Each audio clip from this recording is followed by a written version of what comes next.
Subscribe करें हमारे YouTube channel को और बेल आइकन को दबाएं ताकि सभी लेटेस्ट वीडियो आप तक पहुंच सके। अरे भाई प्रेम प्रेम प्रेम सब गड़बड़ हो गई भाई। का भइल यार? अपने कोनो जरूरी काम से श्रवण कुमार अपने प्रोग्राम में ना आ सकेले। ओह नो, अब क्या होगा? चिंता कैला के कोनो जरूरत नहीं खे। अरे यार ऐसा टेंशन के घड़ी में तोरा के मजाक सूझ रहल बा।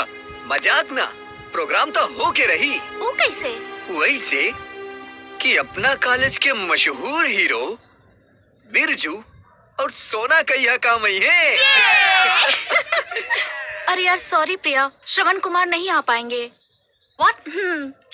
यार मैं तो उसी का गाना सुनने आई थी। अरे टेंशन मत लो, हमारे कॉलेज का एक लड़का है, बहुत अच्छा गाता है। तुझे पता है ना कि मैं श्रवण कुमार की कितनी बड़ी फैन हूँ।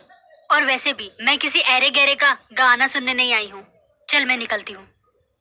अरे सुन, साल भर पहले